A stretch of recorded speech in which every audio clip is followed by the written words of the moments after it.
Starting. Okay. Awesome. Thanks for doing this. I appreciate it. Got lots of fun questions for you guys.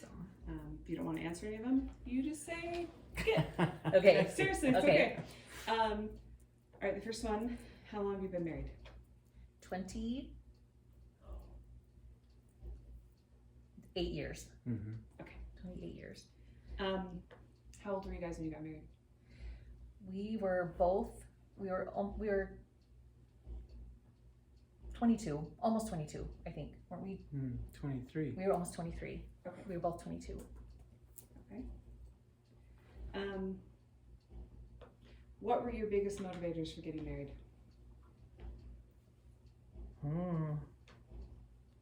I just wanted to be with him all the time.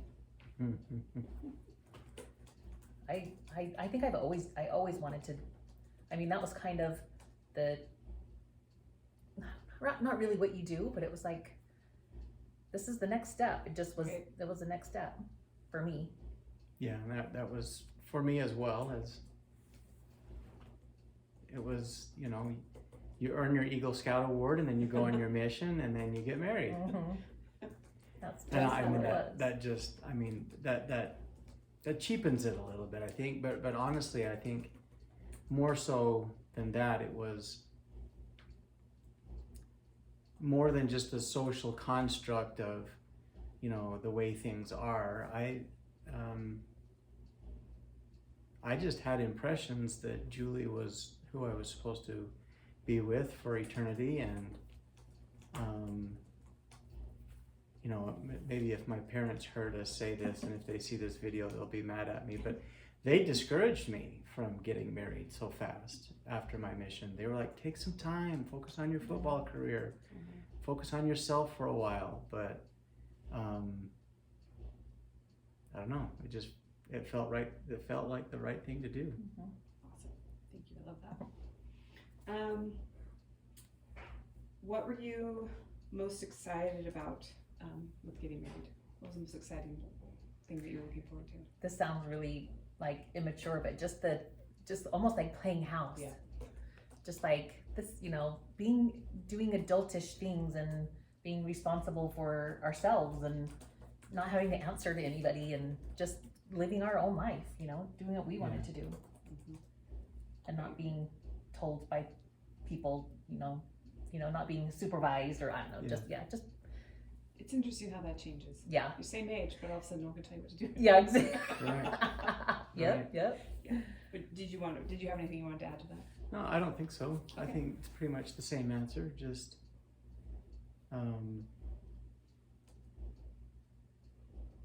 continuing with the next stage of life. You know, it was. Thinking we knew it all. Yeah, and at that You know, time we we did think. We know everything. We're so grown up and mature. Right. Was there anything you were afraid of about getting married?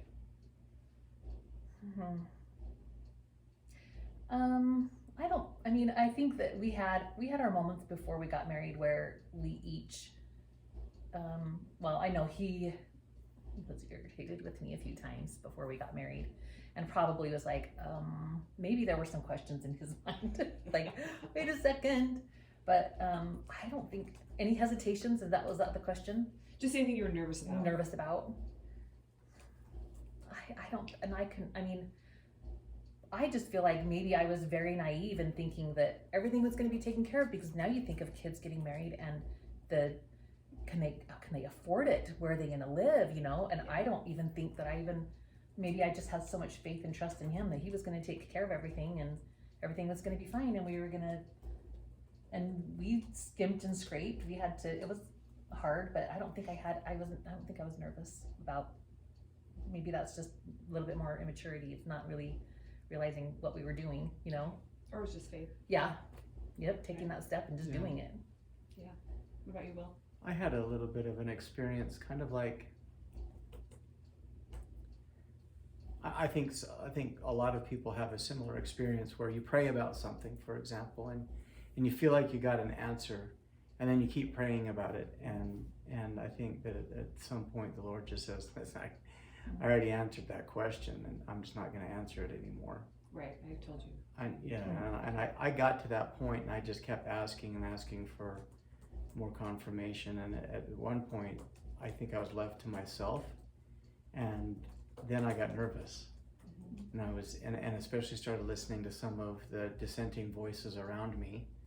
And so yeah, I got a little bit nervous until I realized, you know, kind of what I was doing. And, you know, what more of a witness did I need than the original witness that I got? And when I went back to that, all of those doubts and fears vanished again. I love that.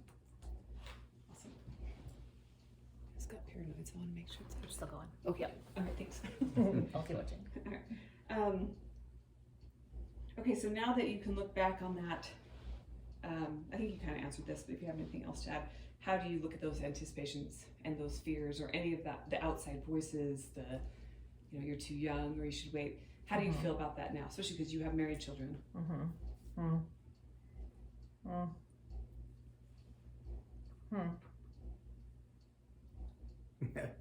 Blind ambition comes to mind to describe it, you know. But honestly, I think that both of us had our lives planned out, and we were simply executing the plan that we had, and going by faith. And I mean, there were hard times. There were some of the hardest times of my life, as I look back on my life, were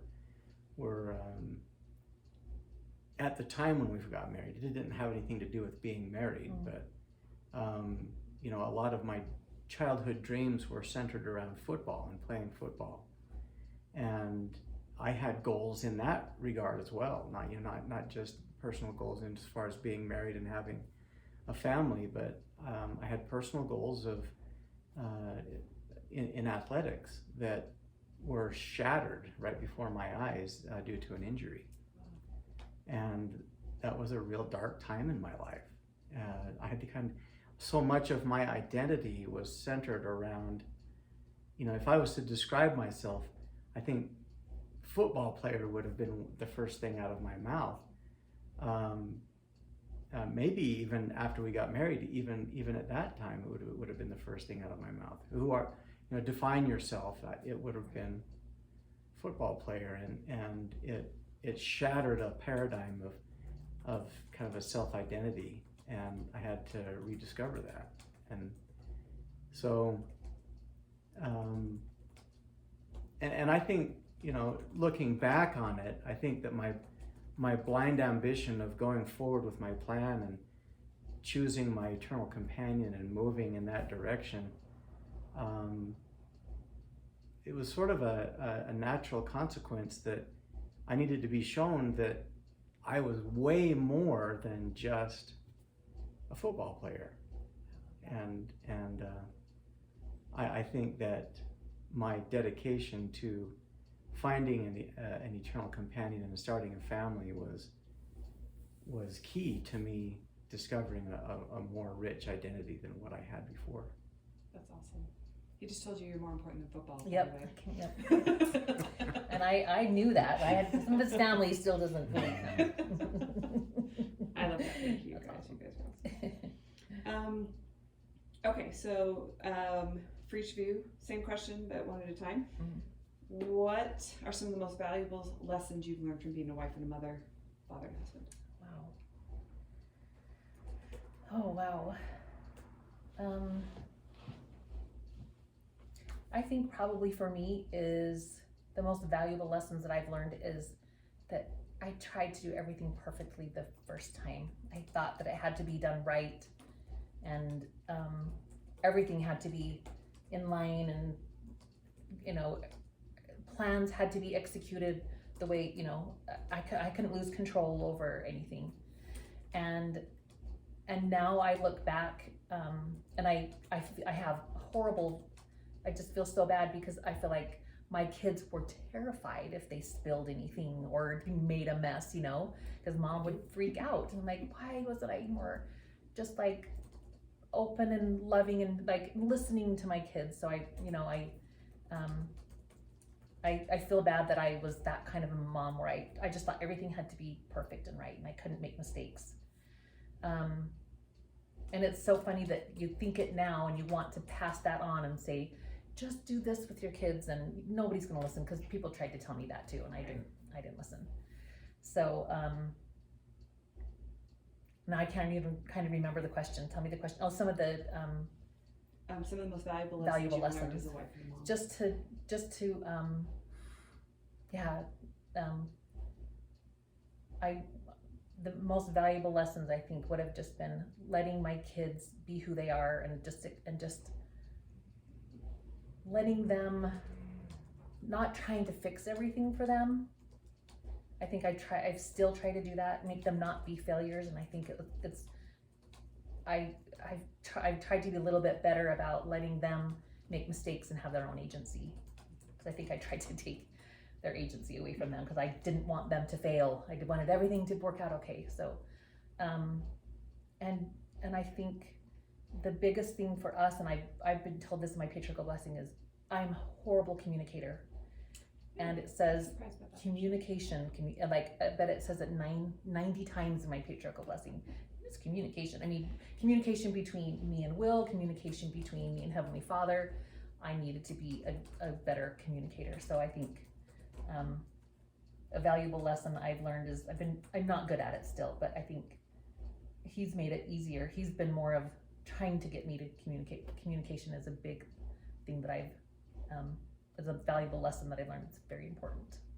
I love that. Thank you. Gabriel? Communication's hard. Yeah, it is.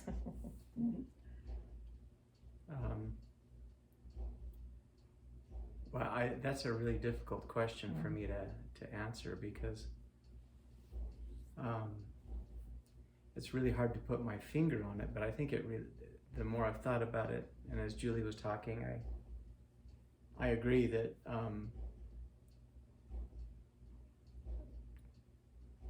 allowing space for individual agency, I think, is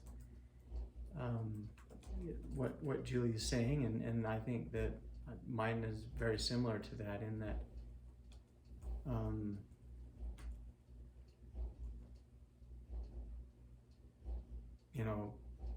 blessed are those who are humble without being compelled to be humble. And I think all too often in my life I've been on the being compelled to be humble. You But guys are surprising me, by the way. But I think though that learning to recognize my own pride, and being self-aware of my pride is a valuable lesson. Not that I'm always that good at humbling myself. So I still have to be compelled to be humble from time to time, but I think I'm getting better at it, and just being able to be self-aware and recognize that has been a valuable lesson. And being a father and especially husband has taught me to identify that and swallow my pride and get over myself. And it's I'm not always right. I am most of the time right. Most of the time, yeah. No. It's irritating. I'm not always right, but honestly, it goes beyond just being right or wrong or winning or losing an argument. There are elements of pride in there, but I think that it has more to do with what Julie was talking about. That I think individual pride tries to override other people's agency, and I think that's really what the core element is there.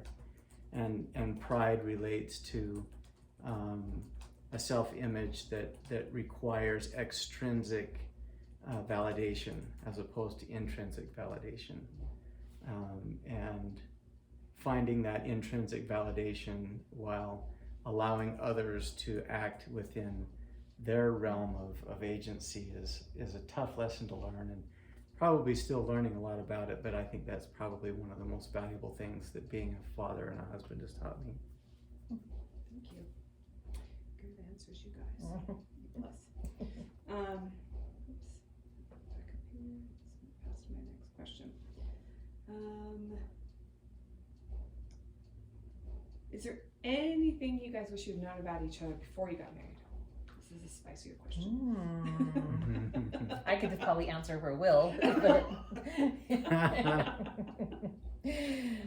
probably most every male, feels the same way, thinking, she's, we've got a lot of chemistry, and then it's like, wait a second, they still have all the chemistry, but I do. So I'm sure that he was like, what happened to her? Not yet, same girl, just,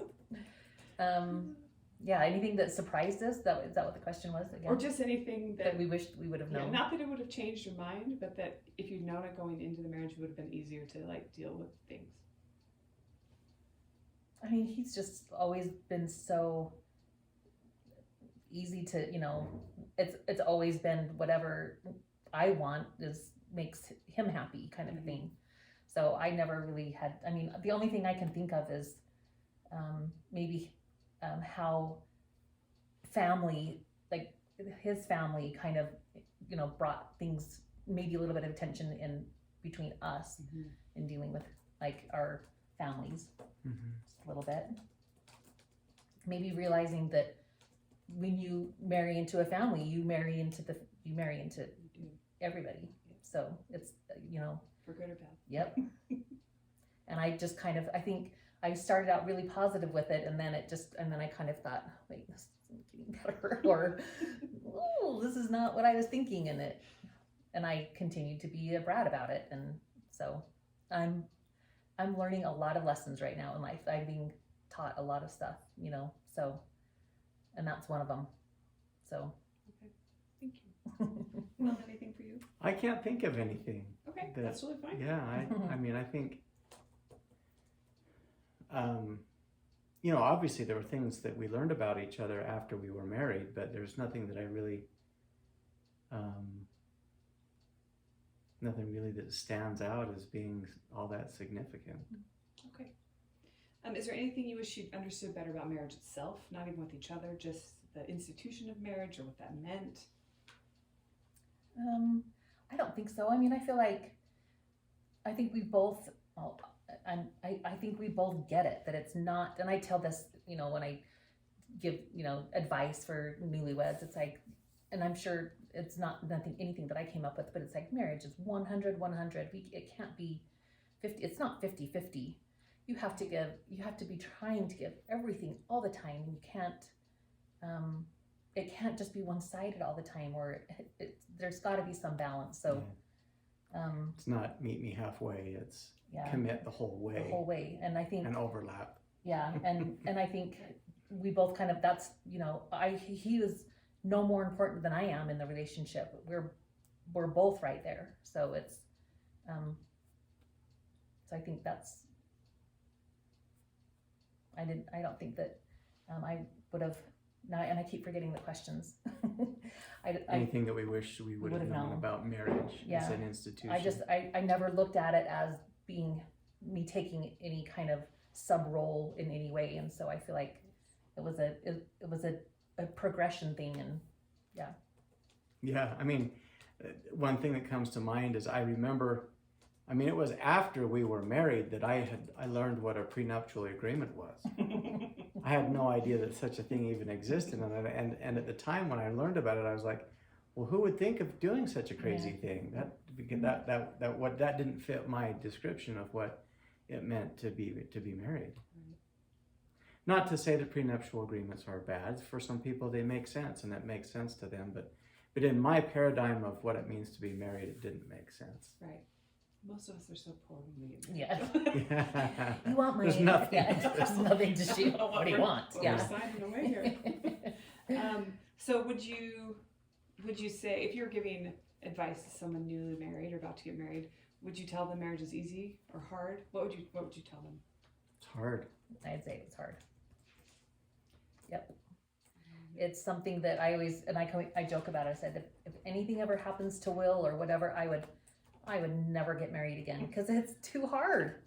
It's hard to be, and I'm not selfless, but I feel like it's hard to be invest, you know, I mean, it's hard work every single day, all the time. I mean, there's awesome good things about it, but yeah, I would say it's hard. Yeah. And so as a follow-up to that, would you tell them though that that is worth it, that effort is worth it? Oh, absolutely. And I mean, if you think about it, what in life do you enjoy the most? It is, I mean, if someone was to ask me if,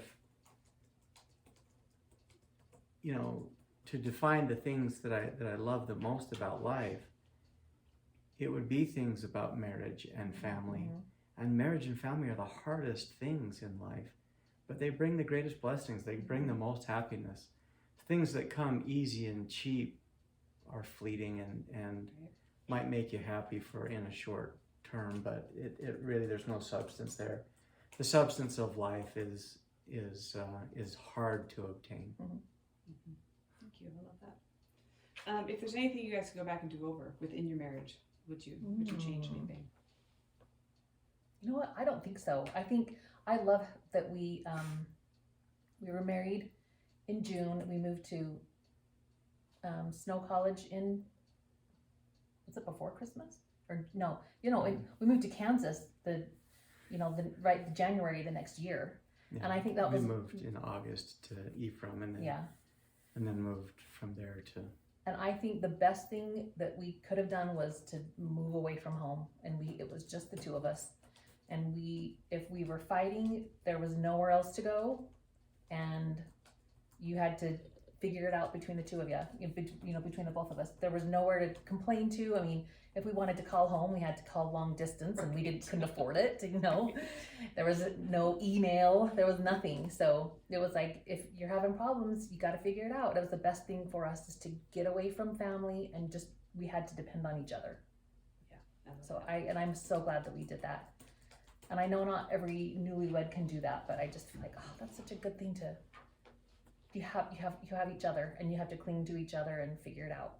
Right. So I'm glad we did that. So I mean, we made some scary jumps and decisions, but I don't think I'd do anything different. There's one thing I would do differently, but it has more to do with my personal preparation to be married than it does to actually, and it would be to be more financially savvy. Mm-hmm. I mean, we were completely flying by the seat of our pants financially as newlyweds. We had no idea what we were doing. And we made some really stupid decisions that kind of set us back. Yeah. I think that had we been, and I think that some of that is maturity. Yeah. You know, if we were 30 years old when we got married, I think that we would have been able to benefit from some of that life lessons that we'd learned individually to bring to the marriage and strengthen the marriage. But yeah, I wish that I had obtained a better background in financial management of our own resources. Ditto. Right. I think there's a lot. Yeah. But you can't teach your kids everything. I know. And you want to, and we sometimes have to learn the hard way. Right? Yep. So what has been the easiest parts of marriage? The things that just come naturally to you guys that you don't really have to work. Like when you see another couple, you're like, wow, I didn't realize that could be a problem for people. Does that make sense? Yeah.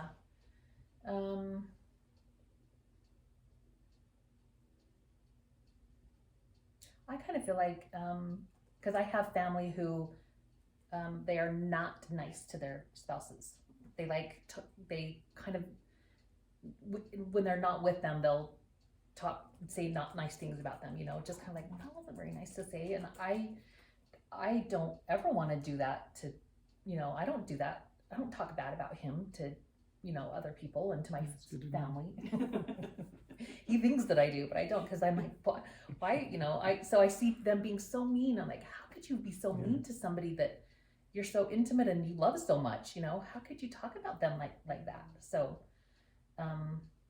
so when I see people, family, just not having that close relationship, it kind of makes me feel bad, but. Yeah, I guess mine relates really closely to that too, is that there's nobody else that I'd rather spend time with. Right. I mean, given the option, Julie would be my first choice with people to spend time with. I mean, I I have friends that, you know, they're like, I gotta have some time away from the ball and chain kind of thing, and I just never feel that way. Yeah, That's really nice. yeah, That's That's how the- it should be. exactly, right? Yeah, That's how it should be.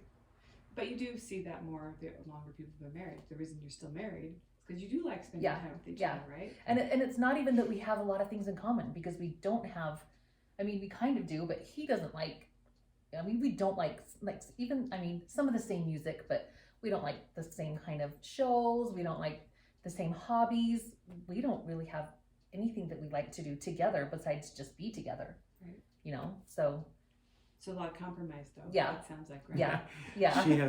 She's yeah, gone he and compromises, yeah. well, but I mean, you've gone and sat at the bottom of a ski slope how many times, and Yeah, because just sat there and it's something that I know enjoyed the yeah, scenery or just whatever I'll while I was skiing. You know? enjoy one part of it while he does something else. But yeah, so it's definitely both. You have to give and take. But yeah, I just think it's funny that we really don't have things in common. I mean, I guess I could hike, but I don't like it. I don't really love to camp. I don't really, you know, but I do it because there are some fun things about it. But no, we don't have anything in common just besides wanting to be together.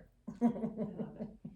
And I don't particularly like Jane Austen, but He watches all of those I for me. know all Yep. of those movies.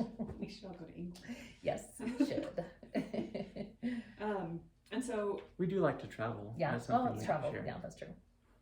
that's Yeah. and you know, which is great because not everybody does. Yeah. Sometimes you have And it's stuff hard that- to, yeah, and it's yeah. hard to travel. You know, yeah. That's a lot of times when who you are comes out. Yes. When you're Yeah. traveling. You can't Yeah. hide it as well when you're hot and tired and hungry and don't know where your hotel is. Lost. Yeah, Yes. exactly. Yep. Has there anything that's been hard that you would say, okay, this aspect of our marriage has been hard? There are times the intimate part of marriage has been hard for me. It's, I mean, The physical the part. physical part, I think, Sex, I just we're feel talking- like, yeah, okay.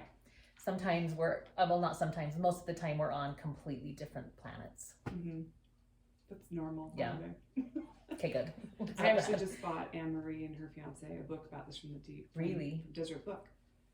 I think it's so It- important. Yeah. Because it's so different for Yeah. men and women. And I think even our generation, and you're younger than me, but I just feel like it was so taboo, Mm-hmm. and you don't really talk about that, but you almost are shamed if you're not you're not living up to an expectation. I feel like there was an expectation, and I'm like, I am not that expectation, and don't put me in that square. Right. That's not me. So I think that's been, the physical part. Yeah.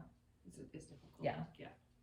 And I mean, how old are you? 50? 51. Okay. Yep. Yeah. So I'll be 49 here soon. Oh, okay. And so it's same thing. Like our parents didn't talk about it. Yeah. Nobody sat me down before I got married. No, And so we go into these with expectations that are way different. that you almost, I mean, back 28 years ago, or 9, when we were married, it was, everything's so open now, and Yes. it's like, that is so not real. If you watch things, I'm like, nobody is like that. There is no way that they'd be that way all the time. But I feel like there was still some expectation of that. I mean, we didn't know, Right. so, and it wasn't talked about. So, No, and yeah. And so, yeah, but you're talking about it now, right? Yep. Like, and that's one of the great things about marriage Yeah. is being able to discuss it. And, Yeah. Okay, so if you were going to give advice based on a very long, successful marriage here, what would you tell, or what did you tell even your own children to look for in a potential spouse? Here's the important characteristics and traits. Obviously, I know you didn't tell them this is what they should look like, or I how know, tall, yeah. or whatever. You're like, this is what you want in a spouse. yeah. What did you or would you tell somebody? I feel like I know that when we talked to Katie about it, and I think Jay already kind of knew, but I think what I would say, or maybe I did say, was just find somebody that makes you a better person, makes you happy and makes you a better person, because you really do have to complement each other. I mean, or that it makes life easier if you complement each other instead of tearing each other down and being critical of each other, treating each other like a child instead of like an equal. Because I see that a lot in my family as well. I see a lot of talking down to, and they're almost like little kids fighting instead of like Right. married adults. So just make somebody that makes you a better person. I love that. What about you, Will?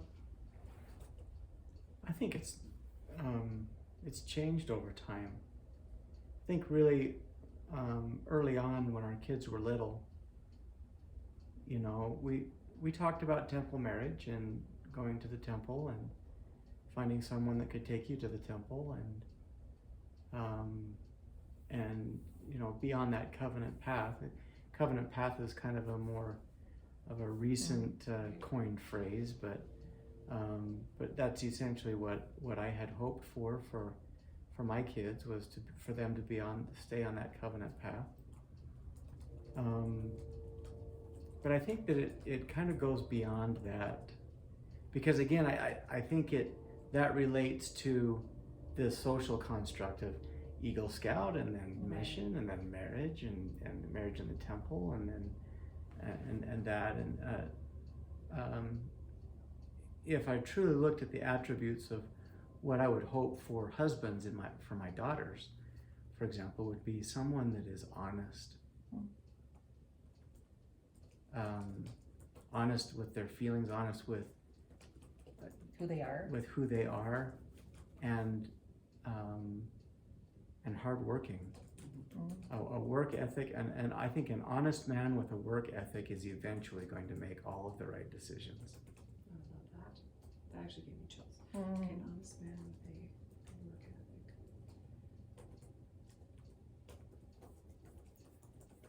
Yeah, I mean, if a person is honest with who they are and is comfortable with who they are,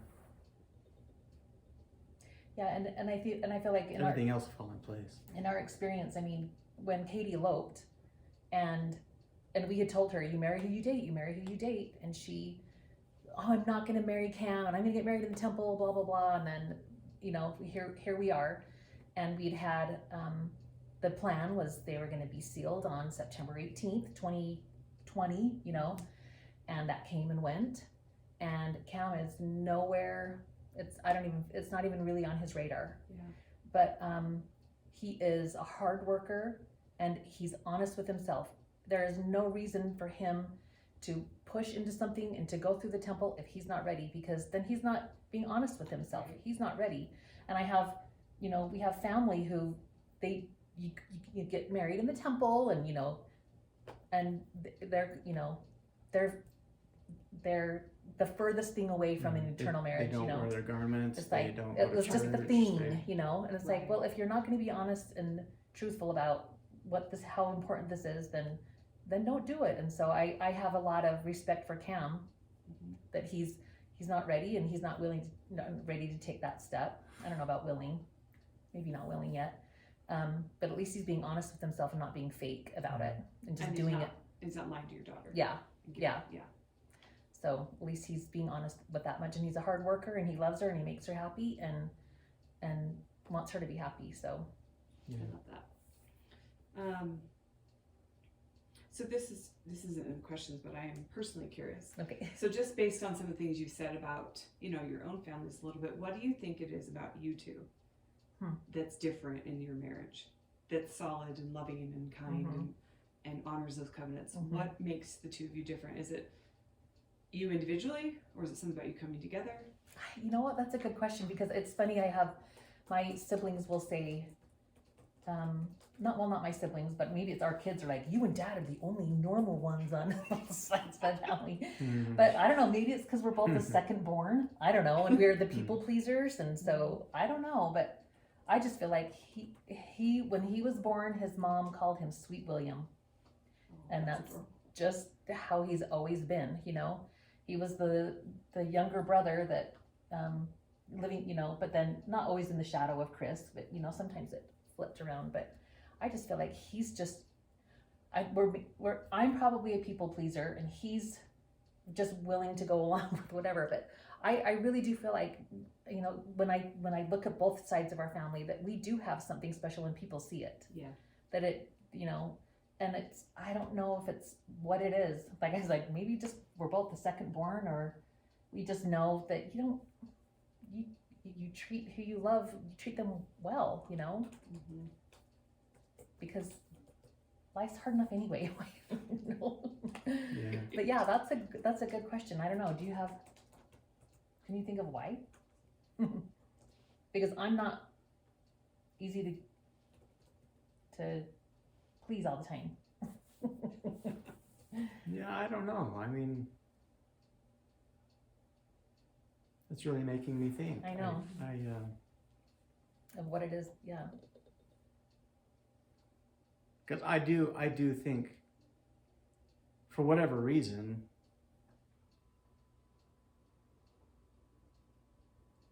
I don't think like the rest of my family in a lot of instances. You know, there's that saying that you know you don't talk religion and you don't talk politics at Thanksgiving dinner, right? Because it'll always end in a fight, and that's definitely the case with me. But it would be kind of like me against the rest of my family. Right. Do you feel it was a but- conscious decision to be different? I don't, you know, I think that what it is, I mean, just as a thought that just occurred to me was that in our formative years as a couple, we were away from all familiar influences, And we had to include the church. I mean, Julie got a job at the college that I was going to, and one of the professors called and was talking to her and said, "So you guys are from Utah, right?" And Julie said, "Yeah." And he said, and you're Mormons? And Julie said, "Yes." I'm paraphrasing this. Right. But then he said, "Oh, well, we'll work on that." You know, because it was the school I was going to was owned by the General Conference Mennonite Church. Oh, And most of the faculty, if not all of the faculty, All were members Mennonite. of that church. wow. And so it was like going to BYU as a non-member and having the, you know, well, we'll work on that. So, you know, we were in an influence. We were in a community of, you know, our next door neighbors were African American, you know, and I think I knew one black kid in high And all school, growing up, Sean right. Dillon, and he moved in from Las Vegas when we were juniors, Right. you know, and so we grew up in a very homogenous, everybody thinks the same kind of think tank, and then suddenly we're thrown out into Kansas where Right. people don't think like we do, and we kind of had to, I think that's what influenced a lot of the way that we think about the world and about our relationship, and I think that makes us different. We had to hold on to each other because that's all we had. And we brought in elements of those things that we liked about Yeah. the people that we were associating with. Right. You learned from them. In the you know, I very much value the relationships that I had at the college, and Louis and Inez, our next door neighbors, just the first time we met him, I was trying to prepare a garden space in our backyard, and so I was pulling up big chunks of weeds and, you know, banging the dirt off of them and throwing the weeds just over the fence in the back. And I honestly, I don't know what my 24-year-old brain was thinking, but you know, It's a neighbor's yard. it was the neighbor's yard, but it was full of weeds too. So I was Right. kind of thinking, I was just adding to his weeds. I was taking my weeds and putting them on top of his. And the next thing I know, we've got a knock at the door, and he comes over. "Young man, are you trying to make me work, or what are you thinking?" or something like that. And that was the first time I met Louis Rollins, and we developed a really good, Yeah. friendly relationship after that. That's awesome. So you gathered from other places to kind of, Yep. which makes a lot Yep. of sense. Yeah. Yep. It makes a lot of sense. So what would you guys say are the most important attributes of a healthy, thriving celestial marriage?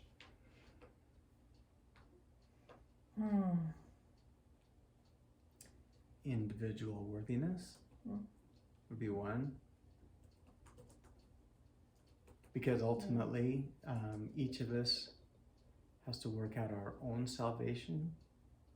In salvation, well, I think it was President Nelson said something to the effect of, salvation is an individual event, whereas exaltation is a family event. And I think that, but you can't get to exaltation without salvation. So they have to go together. So I think, individual worthiness and that striving to be worthy as an individual is a big part. Yeah. What about you, Julie? Yeah, probably the same, just,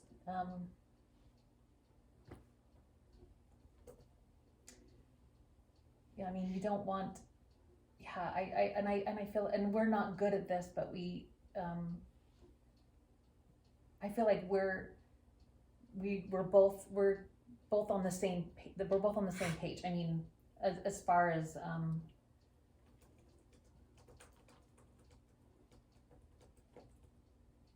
how we view the importance of a celestial marriage, Right. that each other comes first. Well, I mean, and I mean, in this, there's like different levels of this, because I think you have to take care of yourself, your own salvation. Our marriage needs to come before kids. Yeah. And I know that it really bothered Will's mom when I was like, I am Julie. And I don't know, maybe I've told you this before, but I just always felt like I still have an identity. I'm not mom, I'm a wife, but I'm still Julie. I still am, my individual worth. So, I think, being a mother is a great calling, but that's not who only I am, but I just feel like, knowing that that is important to both of us. And I feel like I'm rambling. My brain is kind of scrambled. Yeah, just knowing that we're on the same page as far as this is the most important thing for us right now. This is the best part. I love that. I love that a lot. And I don't think we really know what exaltation means. No, Brigham Young talked about how we really don't know anything about marriage. Yeah. It's like in the attorneys, we really don't know what that is. Yeah. And so we just do our best to progress and go with it, but. And a lot of in the modern age right now, where there's so much question and strife over in sexuality and gender identity and all that, I've really been thinking pretty deeply along those lines, and I've just call it whisperings of the spirit or whatever, but I kind of feel like we don't really know what sexuality is, and certainly in the eternities, that our mortal experience, I think it's just like everything else. This world is patterned after the world where we came from. Right.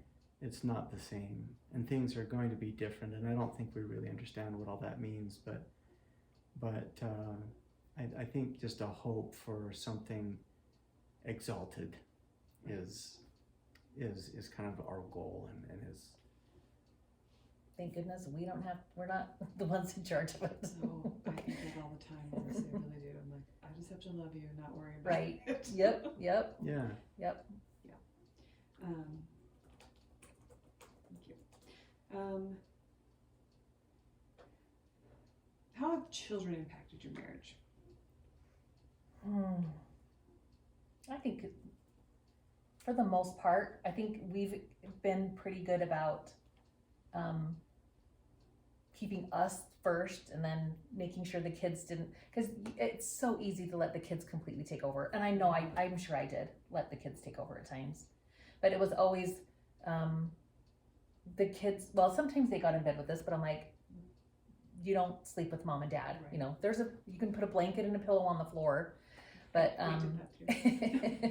like, you're not gonna sleep in mom and I guess little sometimes it happened, but I think we were super excited to have kids. I think that was one thing. I mean, if I could have had probably one more kid, I probably would have had one more kid. I think it helped us. I mean, we weren't. Now, looking back and hearing all these lovely things that our kids are reminding us that we did, makes me feel guilty about some of the things that I did as a mom. But yes, like, oh, I feel so bad. I'm so sorry. But lessons learned, and no, I think it was. I think I loved having kids. I think it made us better. Yeah. it was kind of a rally point.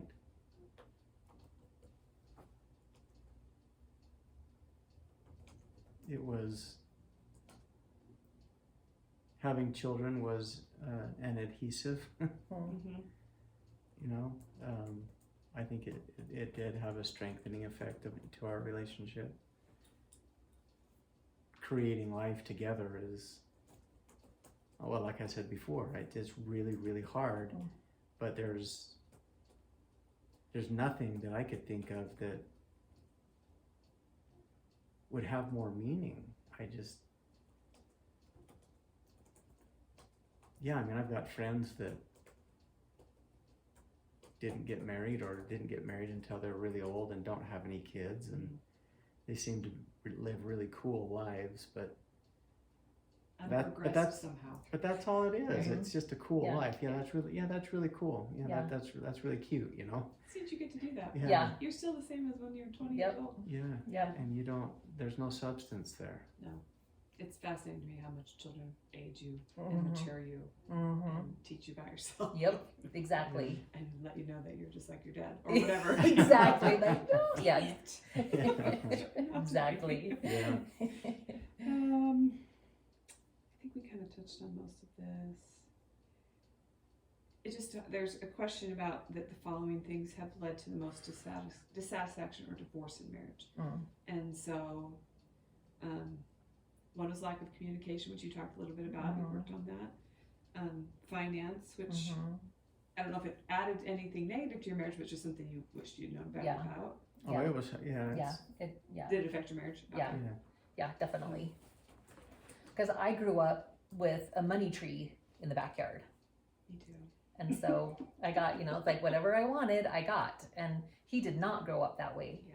And I had my own car and stuff and was paying for college and stuff, but no idea how real world financial Mhm. things should be. So, So maybe would that be something that you'd give, like you'd tell a new couple, like, hey, talk about money before you get married. yeah. Absolutely. and it- have a plan. Yeah, and things that they took decades for, we always had a joint checking account, and I was like, we don't need our separate checking accounts. Well, now we have a joint, and I have mine, and I have two other checking accounts, and he has his checking account, and it's like, you don't have to do everything together. I mean, you can, Just have a plan. yeah, Yeah. for I sure. think that was the biggest thing Yeah. for us, is that early on we were just paying bills. Yep. You know? There was no long-term plan. Yep. It was just, Oh, and hey, we just qualified for a credit card. We should get a couple of those. And we need Just, this oh my now. goodness. Yep. Yeah, definitely financial, yeah. Different expectations. We talked a little bit about that with intimacy, but was there Mhm. anything else that you came into marriage with different expectations? I don't think so. Not as Like, were you on the same page? Like, I don't know, did you work your whole marriage or did you stay home ever? Like, was that I a discussion? kind of worked. I mean, I worked for my dad, so it wasn't Okay. like super formal. I would, and there were times when he was working 3 jobs as a school teacher, and then he'd take the kids home, and I would go clean the high school as a janitor at night, and I was driving up here and working 2 nights a week, and then, driving home at midnight, just trying to get 5 hours in a day or something. Right. So we kind of went back and forth, but for the most part, I would say our kids didn't go to babysitters or daycare. I had them with me while I was working, or he had them. So I would say I kind of was mostly a stay-at-home mom. And that was something you both wanted and agreed with. Yeah, and I mean, he didn't have I don't know that if he had a problem with me. It was mostly I worked because because it was my dad's business, and I worked there since I was out of high school, and so I just was always there. She's always had a sense of loyalty to the success of her dad's Yeah, I just felt business. like if he's Yeah. there, I've got to be there, enabling him, Right. as his mom did, because she, my grandma that built this house, Yeah. when my grandpa died, she kept his bookkeeping business going and floating until my dad graduated, got a CPA, and then he still has a couple of the clients that were Same original clients. to my grandpa that he did for bookkeeping. and she babied my dad and would make him sandwiches and bring them to him, and I just kind of carried that on. So I kind of felt like a sense of loyalty, like I need to be there and help my dad and do this and that, and kind of be his radar to his Colonel Potter, you know. Right. So That's a great word. so but I mean, so he, even if he didn't, and I'm sure he's told me many times that I didn't need to work, and a lot of times I probably didn't, but there were times when I probably needed to work, like I said, when I Well, and there have been times where I said, Julie, you could make a lot more money elsewhere, but out of sense of loyalty, it's a family affair, and so, and to that degree, I think Emma has some really fond memories of her grandfather because of the close association that she had through Julie working, and Emma going and spending time at the office while Julie worked. Right. Well, if it hasn't been a source of contention, like if it was just for working, let it flow and it worked. Yep. That's Yeah. really, really If it didn't do anything to, it didn't, I don't think it felt like it hurt our relationship if, if something needed to be talked about, or, I could complain to him and he would try to fix the problem, and that wouldn't work. But yeah, I don't think it ever brought, no contention or anything.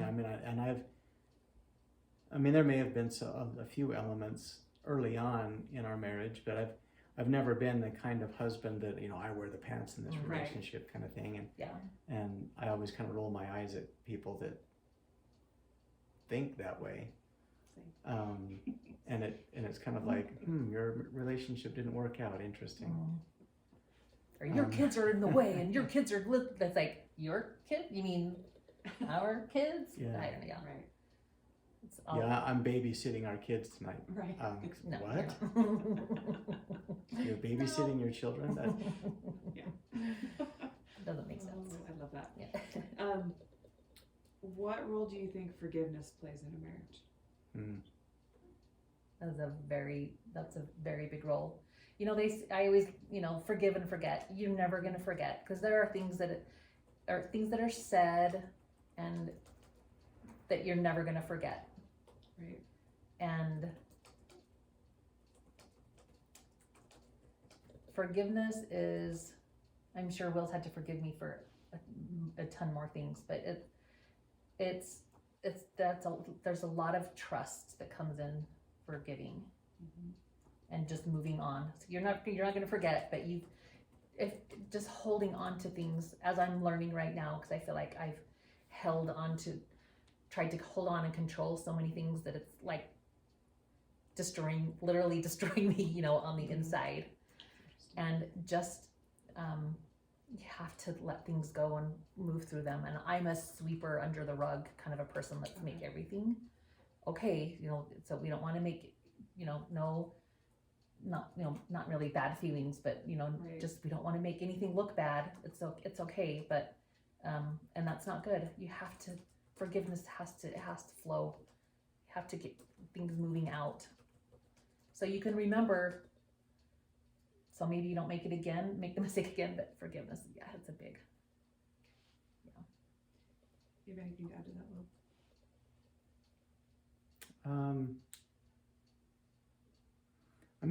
The thought came to mind of that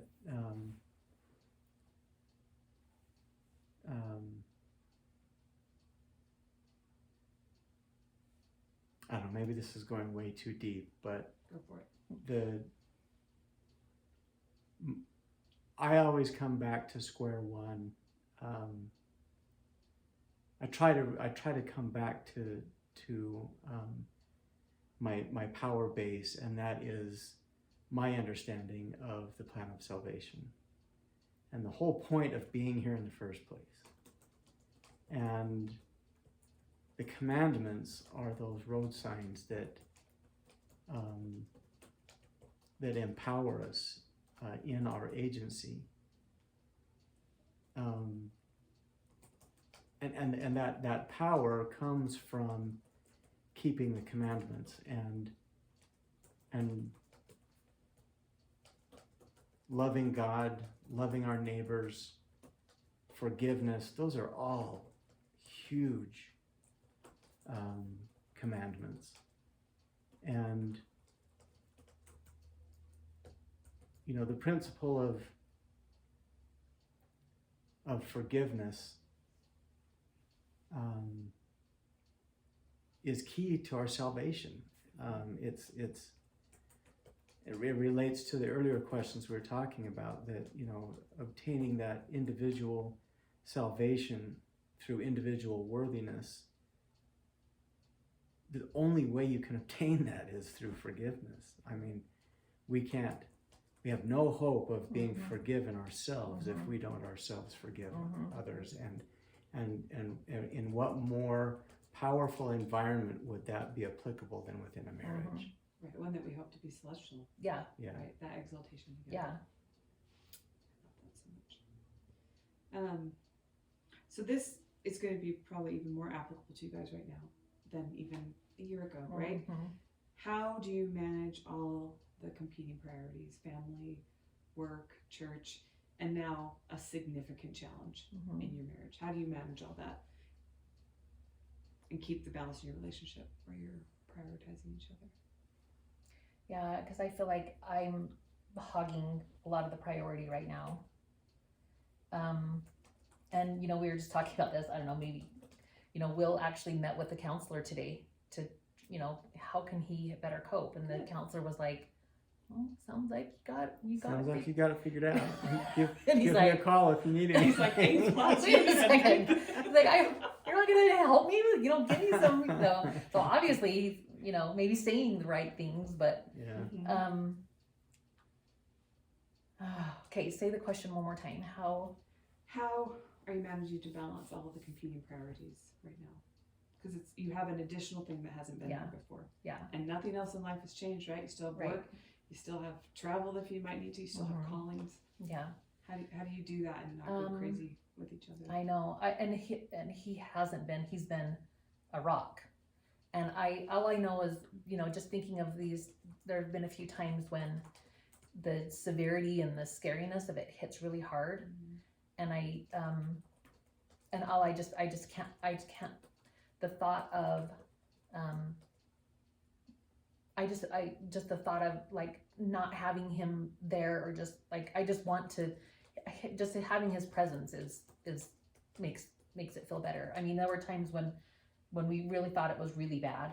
I mean, I don't know, anyway, it's bad, but we thought it was really bad. And I just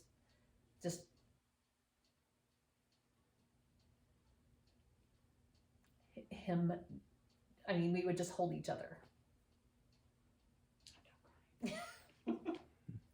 Because the thought of not being able to have him and not have what we have anymore, to have that end, is heartbreaking. And I that's the part that hurts the most, is I think I'm not ready to give this up yet.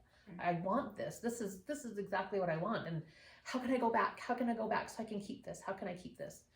And so I don't know how he's doing it, because he's like going to be switching jobs here. He's got a lot of stress going on. He's carrying so much on his shoulders. And I feel like, I mean, I've had so many blessings. You've only had one blessing, but I feel like, I just feel like we have a sense of peace that I feel like everything's going to be okay, but is that okay the way we're thinking things are going to be okay? Right. Or, you know, but I think we both have a sense of peace that it's kind of made it, kind of taken all of the fiery stuff out of it and kind of calmed it down a little bit. And I think trying to keep each other in the now, and this is what it is, and this is what we're dealing with, and we can't look ahead, and we can't, it's just taking a lot of faith just to be here now and deal with what we're dealing with. Because life is crazy enough. Everybody's tired and everybody's busy, you know, so it's not like, I mean, we have one, like tons of people have one extra small thing going on side, and, you know, so do we right now too. But I just feel like that really doesn't make our lives any harder than a lot of other people's, because life is hard and it's scary and bad things happen all the time. So we're just really unlucky right now.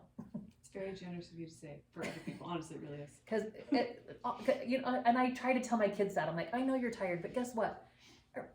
probably 90% of the people you ran into today or talked to today were having a crappy day. And it happens. So I like that faith is staying is to be present, staying. Yeah.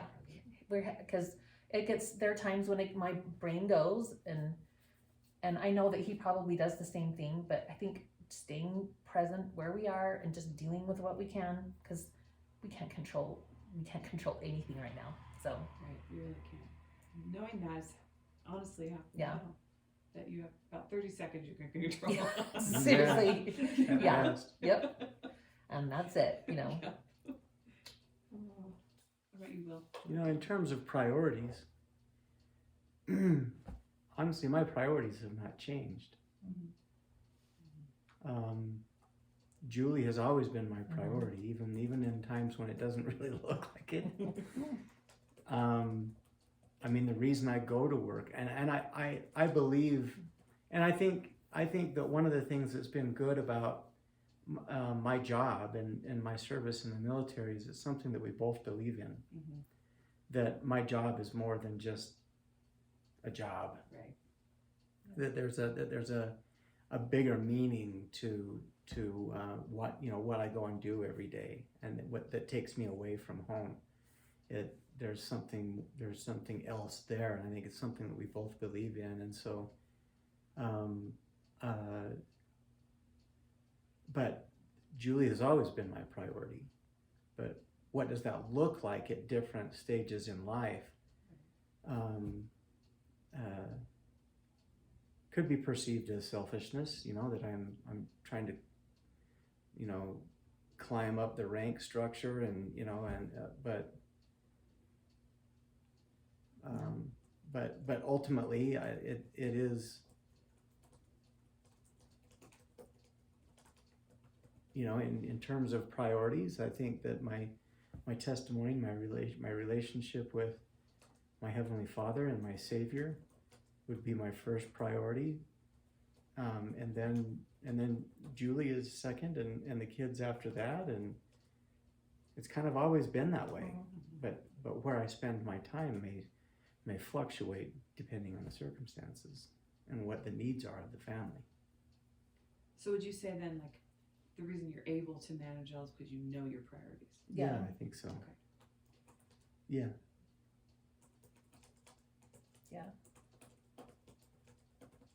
And just everybody wants to feel so important, and I just feel like, nobody. You're this way too. You don't want attention. No. It's like, well, I don't want this attention. Why would people want this attention? Why would people want? So I just feel like, okay, if you need that attention, you take that attention. I don't, to have to want to people. I don't know. I've really struggled with people having attention right now. Because there are so many people that need it more. This is outside of this, but it's Okay. a question. Do you think that's because you're uncomfortable knowing how much you need people? Yeah, but I think so, but it blows me away how, because I'm like, I'm not that nice of a person. Why are people so, people are so kind. It's been mind blowing how generous and kind people have been, and thoughtful. And I'm just like, would I have done this if it was somebody else? And I look at myself and think, Julie, you would not have done that. You're a brat. And I'm like, why? So why are people doing this for me? It's been mind blowing how awesome and how kind people have been about this. So I have no idea why. This is just my impression. Okay. It's because you've had a mirror held up to you, and it's better than you thought it would be. But it's really the reflection you're seeing is how people see you. Wow. Right? And sometimes when we are hard on ourselves and we're perfectionists, we go, there's no way I'm that good. And then all of a sudden all these people are going, here's how we see you. You really are. It's just crazy. Okay, I just want you to know that that's the truth. Okay. That reflection is the truth about you. Because it's been so awesome. I'm really glad. Yeah, people are wonderful. I've seen so much good. So much good. It's amazing. Yeah. One last question. What is the number one piece of advice you would give to an engaged or newlywed couple about heading into marriage? Number one. If you could boil it down to I know. Just one thing. yeah, the best piece of advice you have. Mine's always the 100-100. Yeah. That's Yeah, I she does. do She that. says that all the time. You've got to give each other everything you've got. Honestly, then you don't have it to give to anyone else. Exactly. Like yeah. really, like Yeah. Yeah. This is Yep. I've talked to a friend this week that's not what happened, Oh. and it's so sad. Yeah. Right. So I think you're right. Like if you're earnestly Mhm. devoting everything to each other, You don't have time. you or- don't have space. Yeah, Yep. You don't have space Yep. for that. You think yes, I know it's the It's one a big thing. question. It is.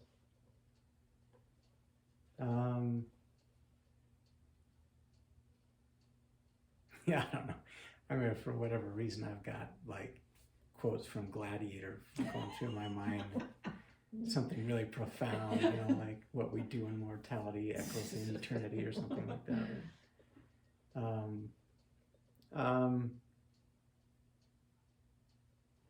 You know, I think if it was just all boiled down into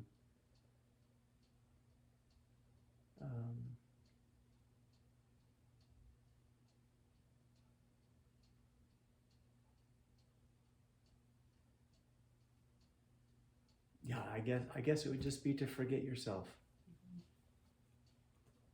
It's way bigger than you. Yeah.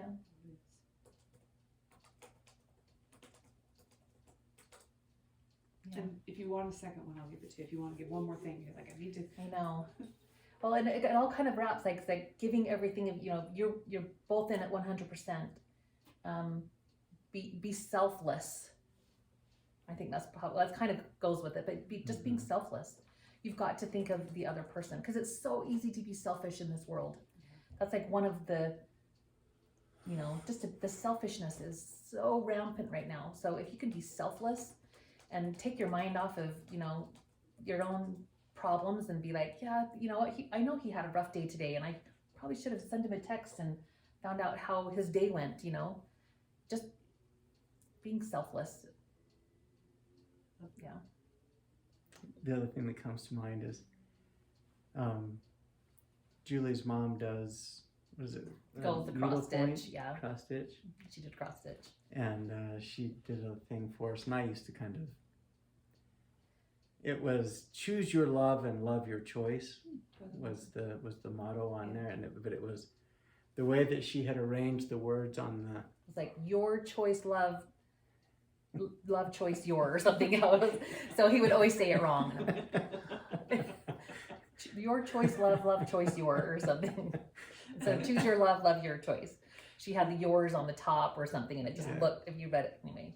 So I would read it that way, and just to make light, but truly, what a powerful statement. Right. And I think that's really what would another piece of advice that I would give is that, you know, you're making this choice, and it's a conscious choice. Right.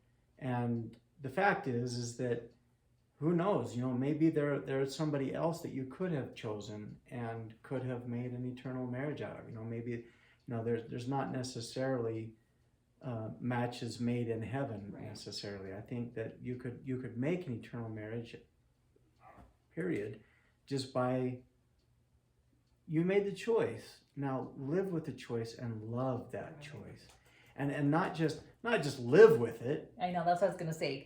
Not just you know, bear it, but actually love it. It's like, too bad, that was your choice, now you gotta live with it, kind of thing. It's like, no, you don't love that choice. Because I can see my mom in her generation saying it, well, this is what you decided, so Very much. better be happy about it. Yeah. You know, this is what, you know, no backing out now, instead of like thinking of it in a nice positive way, like love, you know, choose your love, no, love your choice. And, you know, so I can kind of see both ways of saying that, but yeah.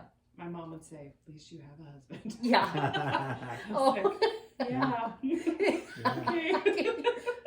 Yeah. I won't be calling you anymore. It was her way of saying, don't complain. Don't complain It to really me. was, and I appreciate that. Yeah, I really do. yeah. Yeah, attitude, right? Because loving your choice, choosing your love and loving your choice has to do with accountability and attitude. Absolutely. And sometimes accountability is really uncomfortable in a Yep. marriage. Mm-hmm. Okay. Yeah. So, okay. Yep. Well, that is super awesome. Thank you. You're Yeah. welcome. I mean it. Thank you. Well, this was No. fun. Yeah. It was a fun conversation. Yeah. It's interesting to Yeah. to speak about it and figure out what you're doing And what you after think. that many years being like, I don't know what I would say. What is your favorite color? You know, something like Right. that. Little I do we don't- know each other. Yeah, exactly. That's pretty well. sometimes that's kind of scary. But All right. Well, thank you. And Sorry, then Courtney.